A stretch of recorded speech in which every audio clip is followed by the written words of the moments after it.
আলাইকুম। Creative teaching স্টুডিওতে তোমাদের স্বাগত। আজ আমি তোমাদের সামনে আলোচনা করব সমান্তর ধারার কিছু অঙ্ক এবং আমার ক্লাসটা ধারাবাহিকভাবে চলবে। তোমরা যদি এই ক্লাসটা অনুসরণ করো এবং সমান্তর ধারার ক্লাস সম্পূর্ণটাই করো তাহলে হয়তো সমান্তর ধারা সম্পূর্ণটাই বুঝতে পারবে। এখন সমান্তর ধারা কিভাবে চিনব? সমান্তর ধারা এবং গুণোত্তর ধারা এই দুইটা ধারা নবম ও দশম শ্রেণীতে আছে। এখন সমান্তর ধারা এবং গুণোত্তর ধারা কিভাবে চিনব? আমরা একটু বোর্ডের দিকে লক্ষ্য করি। সমান্তর ধারা এবং গুণোত্তর ধারা চিনতে পারবো 2 প্লাস 4 প্লাস 6 প্লাস ... একটি ধারা। এখন এটির সমান্তর ধারা না গুণোত্তর ধারা, এটা আমরা একটু লক্ষ্য করব। যদি দ্বিতীয় পদ থেকে প্রথম পদ বিয়োগফল 4 থেকে 2 বাদ দিলে থাকে 2, 6 থেকে 2 বাদ দিলে থাকে 4 বাদ দিলে থাকে 2। অর্থাৎ এখানে বোঝা যাচ্ছে পরবর্তী পদকে তার পূর্ববর্তী পদ দ্বারা যদি বিয়োগ করা হয় তাহলে একই সংখ্যা বেরোয়। এই যদি একই সংখ্যা বেরোয়, বিয়োগফল যদি সমান হয় তাহলে মনে করতে হবে সেটা সমান্তর ধারা। আর যদি ভাগফল সমান হয় তাহলে মনে করতে হবে সেটা গুণোত্তর ধারা। এখন একটু দেখো, আমি একটু গুণোত্তর ধারা লিখব। 2 প্লাস 4 প্লাস 8 প্লাস 16 প্লাস ... একটি গুণোত্তর ধারা লিখলাম। এখন দেখো গুণোত্তর ধারা এটা কিভাবে বুঝবো? 2 থেকে 2 সাথে যদি আমরা 4 থেকে যদি 2 ভাগ করি, যেমন 4 ভাগ 2, ভাগফল কত আসছে 2। 8 সাথে যদি 4 ভাগ করি তাহলে 8 ভাগ 4, ভাগফল কত আসছে 2। 16 থেকে যদি 8 ভাগ করি, 16 ভাগ 8, তাহলে আসছে কত 2। এই দেখো ভাগফলগুলো সব সমান হচ্ছে, ভাগফলগুলো সব সমান। এখন দেখো যেহেতু ভাগফল সমান হচ্ছে সেহেতু এটা মনে করতে হবে গুণোত্তর ধারা। আর যেহেতু এখানে বিয়োগফল সমান হচ্ছে সেহেতু মনে করতে হবে এটা সমান্তর ধারা। যদি বিয়োগফল সমান হয়, পূর্ববর্তী পরের পদ থেকে যদি তার আগের পদ বিয়োগ করে যদি প্রতিবার সমান হয় তাহলে মনে করতে হবে সেটা সমান্তর ধারা। আর যদি পরবর্তী পদ থেকে তার আগের পদ অর্থাৎ পূর্ববর্তী পদ যদি ভাগ করা হয় এবং ভাগফল সবটাই সমান হয় তাহলে মনে করতে হবে সেইটা গুণোত্তর ধারা। ধারা তোমরা চিনতে পারছো কোনটা গুণোত্তর ধারা কোনটা সমান্তর ধারা। এবার আমরা অঙ্কে চলে যাব।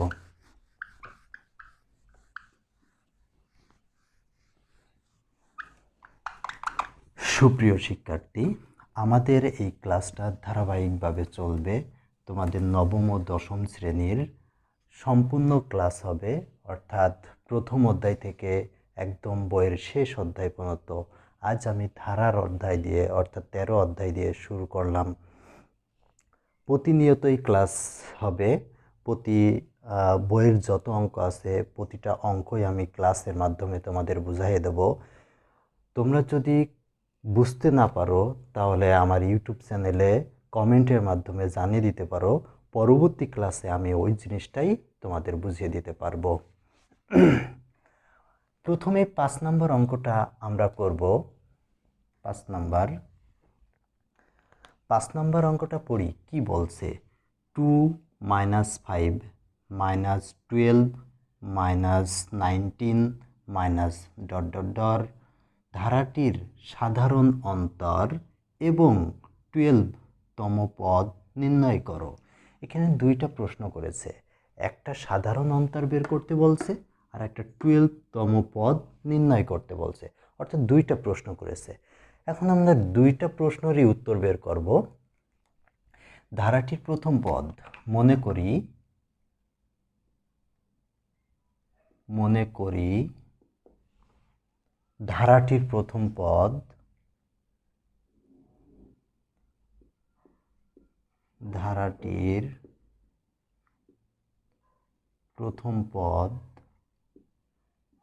এ সমান 2, ধারাটির প্রথম পদ এ সমান 2। এবার কি বের করতে বলছে? সাধারণ অন্তর। তাহলে লিখছি সাধারণ অন্তর, সাধারণ অন্তর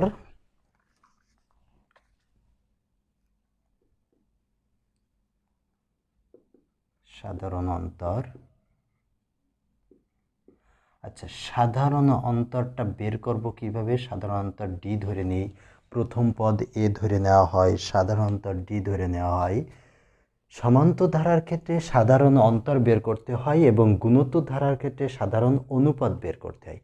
যেহেতু আমরা সমান্তর ধারার অঙ্ক করছি, অবশ্যই এটি সমান্তর ধারা, এবং এটা চিনতে পারবো যে সমান্তর ধারা কি না, কিভাবে সমান্তর ধারা চিনব তা আমি আগে থেকে বুঝাই দিয়েছি। এখানে দেখো যে দ্বিতীয় পদ থেকে প্রথম পদ বিয়োগ করতে হবে। দ্বিতীয় পদ কি আছে? -5, তারপর বিয়োগ প্রথম পদ কত আছে? 2। সেই ক্ষেত্রে আমার কত হচ্ছে?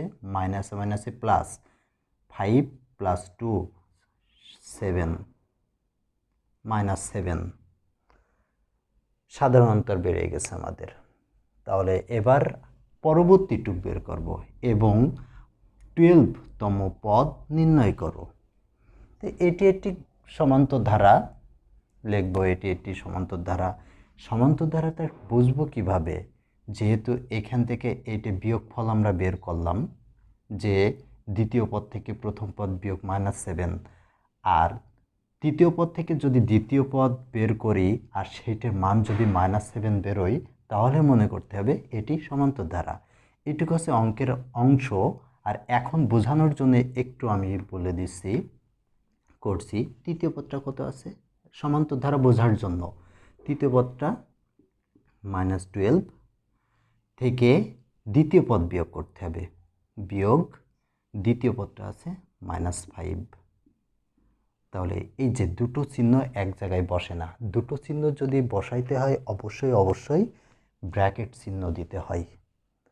এখন আমরা ব্র্যাকেটের ভিতরে বসাইছি, তারপর -12 মাইনাসে মাইনাসে +5। এখন দেখো 12 থেকে যদি 5 বাদ দেওয়া হয় -7। দ্বিতীয় পদ থেকে প্রথম পদ বিয়োগ করলাম -7, তৃতীয় পদ থেকে দ্বিতীয় পদ বিয়োগ করলাম -7।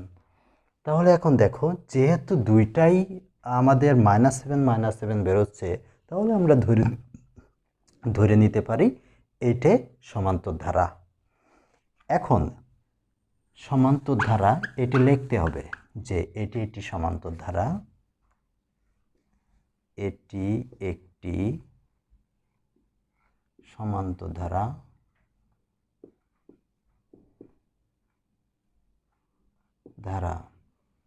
এটি একটি সমান্তর ধারা। এখন 12তম পদ নির্ণয় করতে বলছে। একটা জিনিস লক্ষ্য করো, যে কোনো পদ নির্ণয় করতে বললে তার একটা সূত্র আছে, nতম পদের সূত্র। আচ্ছা, 12তম পদ, nতম পদের সূত্র কি? a + n-1 × d। 12তম পদের সূত্র কি হবে? যেইটা সূত্র বের করতে বলবে আর ঠিক সেখানে লিখতে হবে। এই দেখো এখানে nতম পদ বলে এখানে আমি nটা দিয়েছি। যদি rতম পদ বলতাম তাহলে rতম পদ সমান a + r-1 × d। এখন যদি 2তম পদ, তাহলে 2তম পদ সমান a + 2-1 × d। তোমরা হয়তো বুঝতে পারছো যে এখানে যততম পদ বের করতে বলবে সূত্রের ভিতরে ব্র্যাকেটের ভিতরে এনের জায়গায় ঠিক তততম পদ লিখতে হবে। এখন দেখো আমি যদি 3তম পদ বলি, তাহলে 3তম পদটা হবে a + 3-1 × d। এটি 3তম পদ। এখন আমরা 12তম পদ বের করব। যেহেতু আমরা সূত্র প্রথমবার অ্যাপ্লাই করছি তাই লিখব আমরা জানি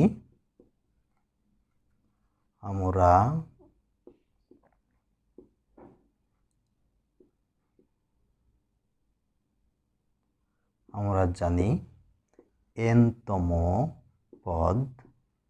এনতম পদের সূত্র কি আমি এখানে লিখে রাখিছি তোমাদের বোঝার সুবিধার্থে। এই অধ্যায়ে এই কয়টা অঙ্কের ভিতরে আমাদের একটা মাত্র সূত্র কাজে লাগবে, এই এনতম সূত্র, এনতম পদের সূত্র। এই অধ্যায়ে আমাদের দুইটা সূত্র কাজে লাগবে, একটা এনতম পদের সূত্র এবং সমষ্টি সূত্র। এই 5 থেকে 8 পর্যন্ত অঙ্কয় আমাদের সূত্র কাজে লাগছে এনতম পদের সূত্র, তাই আমি এনতম পদের সূত্র লিখছি। সমষ্টি সূত্র এর পরবর্তী অঙ্কে কাজে লাগবে, তখন পরবর্তী ক্লাসে আমি সমষ্টি সূত্র সম্পর্কে আলোচনা করব। এনতম পদের সূত্র কি? a plus n minus 1 into D. এটা হচ্ছে এনতম পদের সূত্র। এখন আমাদের বের করতে বলছে কিসের মান? 12তম পদের মান। 12তম পদ লিখছি, 12তম পদ সমান, এখন এর মান তো আমরা জানি, এর মান কত? 2 প্লাস কততম পদ বের করতে বলছে? 12তম পদ, তাহলে অবশ্যই n এর মান হবে 12 মাইনাস 1। ডির মান কত? -7। এই দেখো, এইভাবে -7 লেখা যাবে না। -7 যদি এর সাথে এইভাবে লেখো তাহলে এইটে ব্র্যাকেট দিয়ে লিখতে হবে, সমান 2 লিখলাম, তারপর প্লাস 12 থেকে 1 বাদ দিলে 11, তারপরে গুণ, এখানে একটা ইন্টু আছে, কোনো কিছু নেই মানে গুণ ধরে নিতে হয়, অর্থাৎ ইন্টু ধরে নিতে হয়, তারপর -7 ইকুয়াল 2 মাইনাস প্লাস, প্লাসে মাইনাসে মাইনাস, 7 আর 11 যদি গুণ করা হয় 77 হয়। এবার 77 এর আগে আছে মাইনাস আর 2 আগে আছে প্লাস, তাহলে প্লাসে মাইনাসে মাইনাস, 77 থেকে 2 বাদ দিলে 75, বড় চিহ্ন কি? মাইনাস, -75। এখন আমাদের 12তম পদের মান অর্থাৎ 12তম পদের মান কিন্তু আমাদের বেড়ে গেছে -75। এখন লিখব অতএব 12তম পদ সমান -75 হয়ে গেল 5 নম্বর অঙ্কটা। এরপরে আমরা করব 6 নম্বর অঙ্কটা। কেউ যদি বুঝতে না পারো অবশ্যই আমার ইউটিউব চ্যানেলের কমেন্ট বক্সে কমেন্ট করবে, তাহলে আমি পরবর্তী ভিডিওয়ে সেটা বুঝাইয়ে দেব।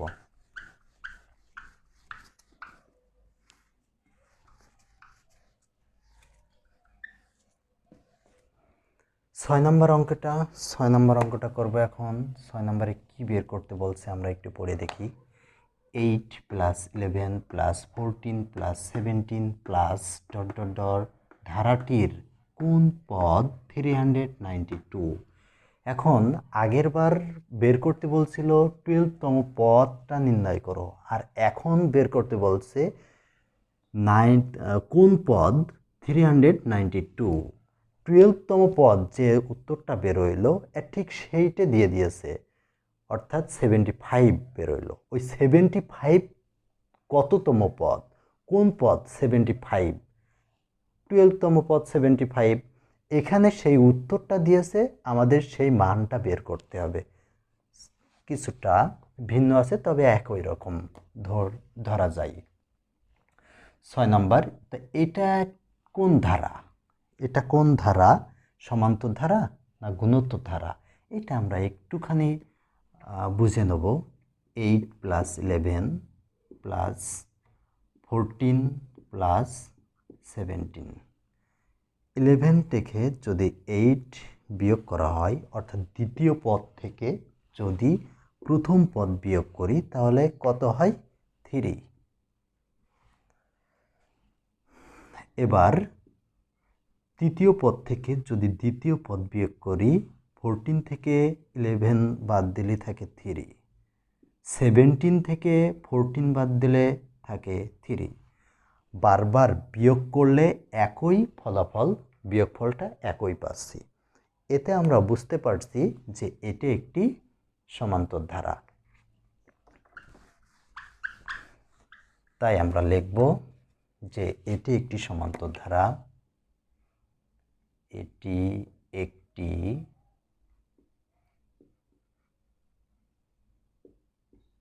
সমান্তর ধারা যার প্রথম পদ এ সমান কত আছে 8। প্রথম পদ সাধারণত এ ধরা হয়, প্রথম পদ এ সমান 8। সাধারণ অন্তর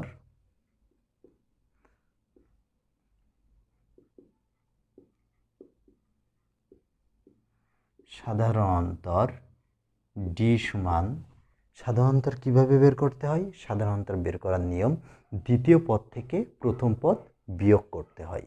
দ্বিতীয় পদ কত আছে 11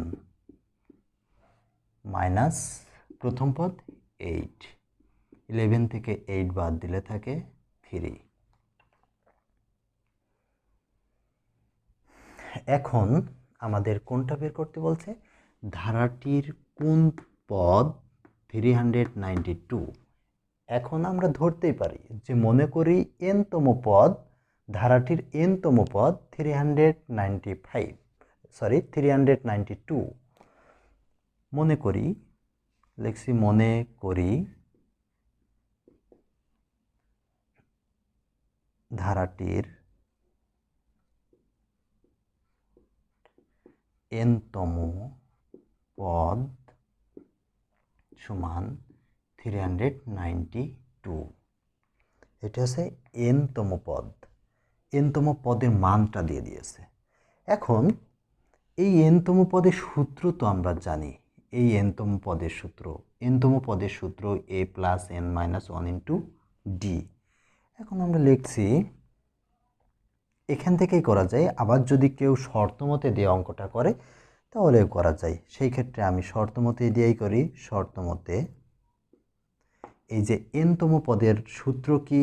a plus n minus 1 into D. আর এখানে n-তম পদের মানটা দিয়ে আছে কত? 392। বা এখন দেখো এর মানটা কত?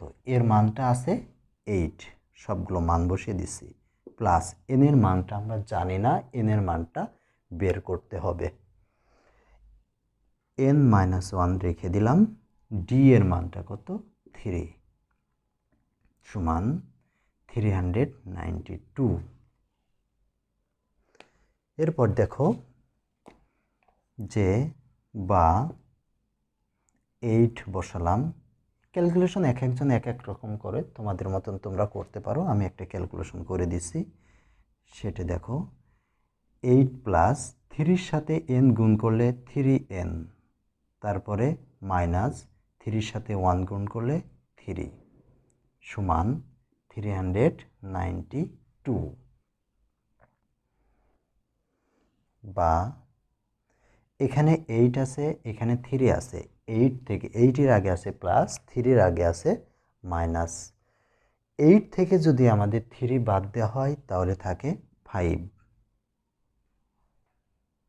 তারপরে প্লাস 3n ইকুয়াল 392। বা 3n রেখে দিলাম, প্লাস 5 3n এর সাথে প্লাসে আছে, এই পাশে প্লাসে আছে, এই পাশে যদি সমানের অর্থাৎ ইকুয়ালের এই পাশে যদি তোমার যোগে থাকে, ওই পাশে যে হয় বিয়োগ, অর্থাৎ বিপরীত হয়। এই পাশে বিয়োগে থাকলে ওই পাশে যোগ, গুণে থাকলে ওই পাশে যে ভাগ। 3n লিখলাম, আর 392 এই পাশে প্লাস 5, এই পাশে মাইনাস 5। বা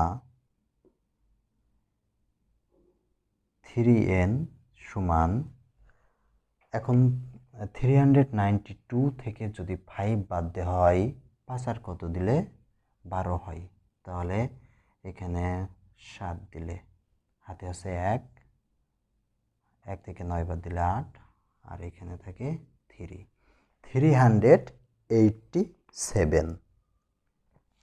এখন দেখো যে বাদবাকি অংশ আমি একটু উপর থেকে মুছে দিই, উপরে অবশ্য বুঝতে পারছো।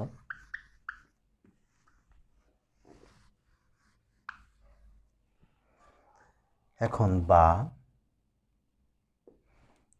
n এর সাথে 3 গুণে আছে, ওই পাশে যে ভাগে হবে, তাহলে nটা রেখে দিলাম, আর 3টা এই পাশে গুণে আছে, ওই পাশে যে ভাগে হবে। 387 তার সাথে ভাগ 3, অতএব n সমান, এটা ভাগ করলে হয়ে গেল।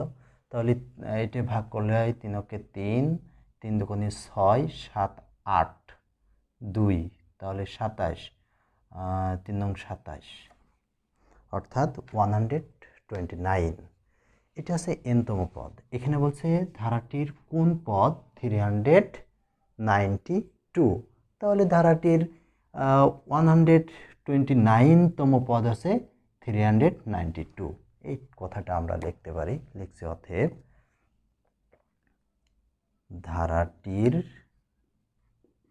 129তম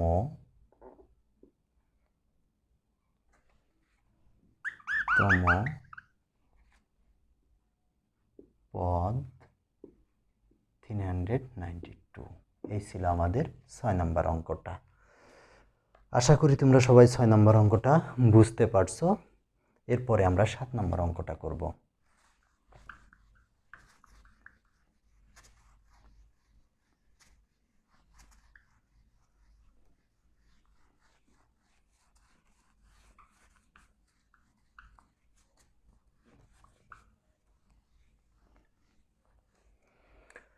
সাত নম্বর অঙ্কটা কি বলছে যে 4 + 7 + 10 + 13 প্লাস ধারাটির কোন পদ 301। 6 নম্বর অঙ্কটা এবং 7 নম্বর অঙ্কটা একদম সেম। দেখো তোমরা একটু, ধারাটির কোন পদ 392, এটাও ধারাটির কোন পদ 301। তারপরেও তোমাদের বোঝার সুবিধার্থে আমি আরেকবার করি অঙ্কটা, 7 নম্বর অঙ্কটা লিখছি। এটি একটি সমান্তর ধারা যার প্রথম পদ কত? প্রথম পদ আছে a = 4, প্রথম পদ 4। সাধারণ অন্তর d সমান দ্বিতীয় পদ থেকে প্রথম পদ বিয়োগ করতে হয়। সাধারণ অন্তর বের করার নিয়ম কি? দ্বিতীয় পদ থেকে প্রথম পদ বিয়োগ। দ্বিতীয় পদ আছে 7 মাইনাস প্রথম পদ আছে 4, তাহলে 7 থেকে 4 বাদ দিলে থাকে 3। এরপরে ধারাটির কোন পদ 301। এখন আমরা ধরেই নিতে পারি ধারাটির nতম পদ 301। তাই লিখছি মনে করি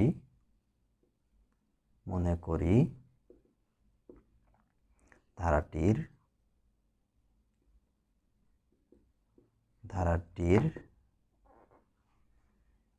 nতম পদ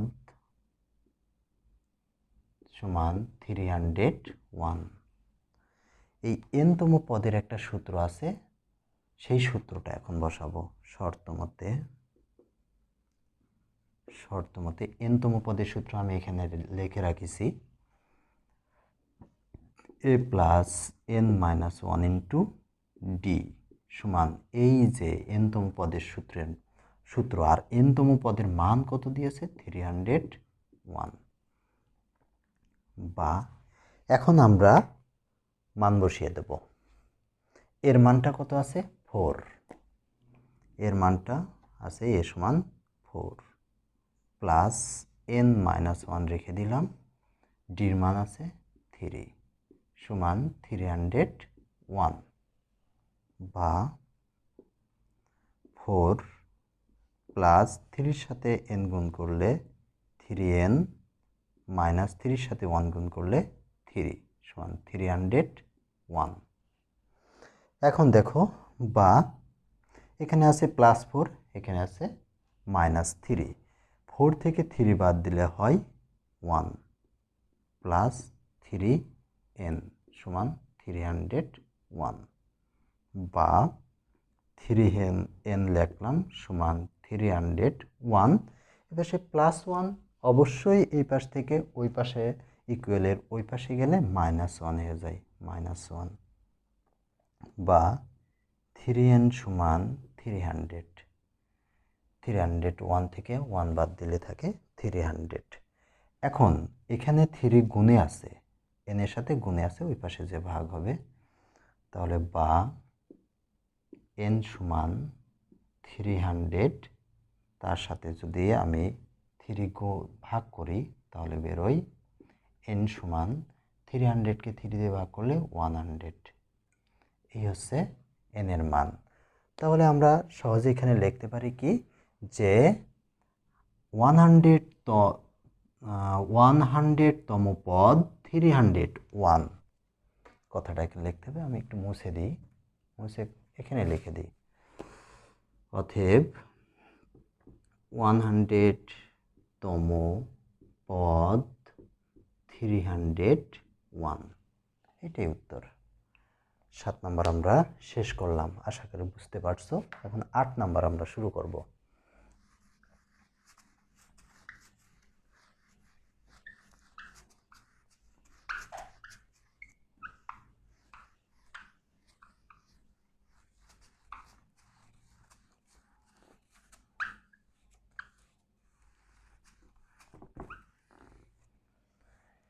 দেখো 8 নম্বরটা কি বলছে, ধারাটির কোনো সমান্তর ধারার m-তম পদ n, এটা একটা লাইন, m-তম পদ n, আর এখানে n-তম পদ বলছে, m-তম পদ বলছে m, এই যে m-তম পদ n, এটা একটা অংশ, আর n-তম পদ m, এটা আর একটা অংশ।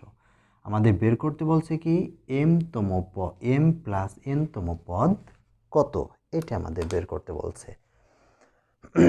এখন দেখো এখানে কোনো অক্ষর নেই কিন্তু আমাদের অঙ্ক, কোনো সংখ্যা নেই কিন্তু আমাদের অঙ্ক করতে বলছে, অর্থাৎ m প্লাস n-তম পদ নির্ণয় করতে বলছে। শুরু করি। যে 8 নম্বর, এখানে আর লিখতে হবে না যে এটি একটি সমান্তর ধারা, কারণ ওরা লিখেই দিয়েছে যে কোনো সমান্তর ধারার, তার মানে সমান্তর ধারার অঙ্কই করতে বলছে। এটি লিখছি যে ধরি ধারাটির, না ধারাটি লিখব না, লিখব হচ্ছে প্রথম পদ, প্রথম পদ a সমান, শুধু a, প্রথম পদ a, সাধারণ অন্তর d, সাধারণ অন্তর d, প্রথম পদ a এবং সাধারণ অন্তর d, এই দুইটা আমরা ধরে নিলাম। এখন প্রথমে কি বলছে, m-তম পদ, m-তম পদের মানটাই আছে n। তাহলে এখন m-তম পদের সূত্র লিখব আমরা। এখানে n-তম পদ যদি আমি এখানে m দিয়ে দিই তাহলে এখানেও m দিতে হবে, তার মানে m-তম পদ কি হবে, a plus m minus 1 into d। লিখছি যে মনে করি না, আমরা জানি, যেহেতু এটা আমরা জানি মুখস্থ আছে আমাদের এবং জানা আছে, তাই লিখছি আমরা জানি m-তম পদ, m-তম পদের মান, সূত্রটা কি, a plus M minus one into D. এটা হচ্ছে এমতম পদের সূত্র। আর এর মানটা কত দেওয়া আছে? এর মানটা দেওয়া আছে এন। এই দুইটা মিলে এইটা হচ্ছে এমতম পদের সূত্র। আর এমতম পদের মানটা কত দেওয়া আছে? এমতম পদের মানটা দেওয়া আছে এই যে এন, এই যে এন। তাই আমরা এখানে লিখেছি এন। তাহলে এইটা একটা সমীকরণ হলো। এখন দেখো পরবর্তী লাইনে এনতম পদ এম। তাহলে এনতম পদের সূত্র আমরা জানি। এই এনতম পদের এইটুকু সূত্র আমরা জানি, ওইটুকু সূত্র লিখব। ওইটুকু সূত্র লিখছি যে এনতম পদ এ প্লাস, শুধুমাত্র এন আর এম এর সমস্যা, এই দুইটা চেঞ্জ করলে হয়ে গেল A plus N minus one into D. এটা হচ্ছে এনতম পদের মান, এনতম পদের সূত্র। আর এনতম পদের সূত্র আর এনতম পদের মানটা কত আছে? এম। সেই এমটা আমরা এখানে লিখি। এটা হচ্ছে 2 নম্বর সমীকরণ। এই দুইটা সমীকরণ থেকে আমরা ডি এর মান নির্ণয় করব। ডি এর মান নির্ণয় করলে আমাদের এম প্লাস এন তম পদের মানটা বের করতে পারবো। এখন দেখো দুইটা সমীকরণ আমরা বিয়োগ করব। তাহলে 1 নং সমীকরণ থেকে 2 নং সমীকরণ বিয়োগ করি এই কথাটা লিখি। 1 নং সমীকরণ হতে 2 নং সমীকরণ বিয়োগ করি।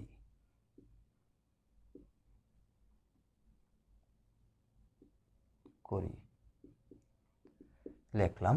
লেখার পরে লিখছি 1 নম্বর সমীকরণটা A plus N minus M minus one into D সমান এন। আর 2 নম্বর সমীকরণটা লিখছি A plus N minus one into D সমান এম। এটি বিয়োগ করব আমরা। বিয়োগ করলে কি হয়? নিচের চিহ্ন পরিবর্তন হয়ে যায়। নিচের চিহ্নটা আমরা পরিবর্তন করে দেব। যেমন এর এখানে আছে প্লাস চিহ্ন, আমরা মাইনাস চিহ্ন দিয়ে দেব। এখানে প্লাস চিহ্ন আছে, আমরা মাইনাস চিহ্ন দিয়ে দেব। প্লাস চিহ্ন আমরা মাইনাস চিহ্ন দিয়ে দেব। এম এর আগে প্লাস চিহ্ন আছে, কোনো চিহ্ন না থাকলে প্লাস চিহ্ন ধরে নিতে হয়। এখানে এ কেটে গেল, আমরা অঙ্কের ভিতরে কোনো কাটাকাটি করব না। আমরা অঙ্কের ভিতর পরীক্ষার খাতায় কোনো কাটাকাটি করব না। তবে এখানে একটু বুঝাই দিই কেটে। এ এখানে আছে প্লাস, এখানে আছে মাইনাস, প্লাসে মাইনাসে মাইনাস কেটে গেল। এরপরে উপরের অংশটুক এম এর এই অংশটুক বসাবো, M minus one into D, তারপরে এই মাইনাস, এই যে এই মাইনাস, তারপরে N minus one into D সমান উপরে এন প্লাস এন, তারপরে এই মাইনাস, তারপরে এম। এখন দেখো যে এইটুকুর ভিতরে বা এই যে এইটুকুর ভিতরে এই যে এইটুক আর এইটুক দুইটা অংশ, এইটুকুর ভিতরে ডি আছে, এইটুকুর ভিতরেও ডি আছে। তাহলে দুইটার ভিতরে আমরা ডি কমন নিতে পারি। ডি কমন নিলাম। ডি কমন নিলে আমাদের থাকে কি এম মাইনাস ওয়ান, এই যে এম মাইনাস ওয়ান, তারপরে এই মাইনাসটা, এবার এই ডি উঠে যাবে, এইটা থাকবে। তবে অবশ্যই মাইনাস যেহেতু রয়েছে চিহ্ন পরিবর্তন হয়ে এই মাইনাস এইখানে প্লাস, এই মাইনাস প্লাসে মাইনাসে মাইনাস ওখানে হয়ে গেল। তারপরে এন এই মাইনাস মাইনাসে প্লাস ওয়ান, তারপরে সমান। এখানে আমরা একটু সাজিয়ে লিখব, মাইনাস এম প্রথমে লিখলাম, প্লাস এন পরে লিখলাম। এখানে এ ওয়ান আর ওয়ান কেটে গেল, তাহলে থাকে কি বা D into M minus N সমান এই পাশে মাইনাস যদি আমি কমন নিই, এই মাইনাসে মাইনাসে প্লাস হয়ে যায়, আর এই প্লাস এই মাইনাস প্লাসে মাইনাসে মাইনাস হয়ে যায়, তারপর এন। এখন দেখো যে এই যে ডির সাথে এম মাইনাস এন গুণী আছে, অবশ্যই তাহলে ওই পাশে যে ভাগে হবে। তাহলে ওই পাশে যে একটু ভাগে লিখি যে বা ডি সমান মাইনাস, ওই পাশেটা আগে লিখছি মাইনাস এম মাইনাস এন, আর নিচেই এম মাইনাস এন হবে। ওই পাশেরটা এই পাশে নিয়ে চলে আসলাম, নিচে দিলাম। এইটা কেটে গেলেই কি হচ্ছে, এই মাইনাস থাকে, এটা কাটাকাটি করলে একই জিনিস কেটে যায়, 1 থাকে। ডি এর মান -1 আমরা পেলাম। এখন দেখো যে কি মান বের করতে বলছে আমাদের, এম প্লাস এন তম পদ সমান কত। আমরা শুধুমাত্র এইটুক মুছে দেবো, নিচেরটুক আমাদের আর কাজে লাগছে না, শুধুমাত্র ডির মানটা আমরা একটু নোট করে রাখবো। ডি এর মান পাইছি কত, ডি এর মান -1, এটি একটু নোট করে রাখছি যে পরবর্তীবার কাজে লাগবে।